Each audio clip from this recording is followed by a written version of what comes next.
नितिन गडकरी ने रेखा गुप्ता को बधाई दी है। सड़क एवं परिवहन मंत्री नितिन गडकरी की बधाई, और अब ये बधाइयों का सिलसिला रेखा गुप्ता के साथ कई दिनों तक चलेगा। तमाम केंद्रीय मंत्रियों की बधाई आएगी, तमाम उनके साथी विधायकों की बधाई आएगी, जनता की बधाई आएगी, उन्हें जानने वालों की बधाई आएगी। इस क्रम में नितिन गडकरी केंद्रीय मंत्री नितिन गडकरी ने रेखा गुप्ता को बधाई दी है। तमाम अब उनकी जिंदगी में बधाइयों का सिलसिला शुरू हो चुका है। दिल्ली को 9वां मुख्यमंत्री मिला है रेखा गुप्ता के रूप में।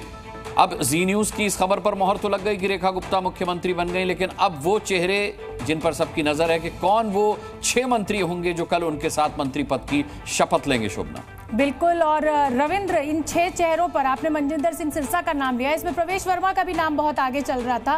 कैलाश गहलोत और अरविंदर लवली को लेकर आप क्या कहेंगे? क्या इनको मौका मिल सकता है? क्योंकि आम आदमी पार्टी से एक बड़ा चेहरा कैलाश गहलोत के रूप में बीजेपी में शामिल हुआ था, और इसका देखिए मुख्यमंत्री योगी आदित्यनाथ ने भी रेखा गुप्ता को बधाई दी। और जैसा कि अनुराग कह रहे थे कि भाई अब ये बधाइयों का सिलसिला शुरू हो गया और ये कई दिनों तक चलेगा, तो ये देखिए महिला मुख्यमंत्री के रूप में मिठाई भी खाती हुई रेखा गुप्ता आपको दिखाई दे रही है। और तमाम नितिन गडकरी जो है बड़े नेता, उन्होंने बधाई दी है। मुख्यमंत्री योगी आदित्यनाथ ने रेखा गुप्ता को बधाई दी है। मैं रविंद्र, आपसे मेरा सवाल वही है कि अरविंदर लवली मंत्री रह चुके हैं शीला सरकार में, क्या उनको इस बार मौका मिलेगा?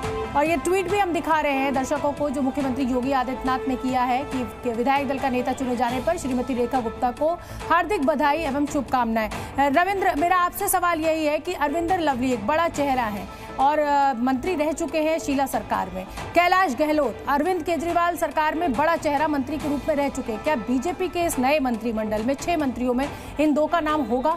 मनजिंदर सिरसा तो मैं समझ रही हूँ एक सिख समीकरण और उनका नाम आगे चल रहा है।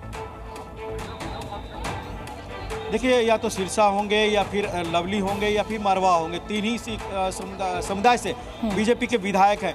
ऐसे में अगर सिरसा के बारे में ये कहा जा रहा है कि वो बीजेपी में पहले से आए हैं, बीजेपी का एक चेहरा बन चुके हैं, तो लेकिन जैसा आपने कहा अरविंदर सिंह लवली शिक्षा मंत्री थे शीला दीक्षित सरकार में, कांग्रेस से बीजेपी में आए तो बीजेपी से फिर कांग्रेस में गए, कांग्रेस के अध्यक्ष बने, फिर बीजेपी में आए, बीजेपी के विधायक बने।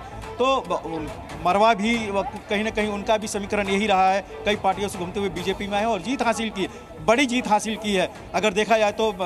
लेकिन रविंद्र, ये सवाल इसीलिए बड़ा अहम हो जाता है। रविंद्र, ये सवाल इसीलिए अहम हो जाता है, और अनुराग भी मुझसे शायद सहमत होंगे कि मोहल्ला क्लिनिक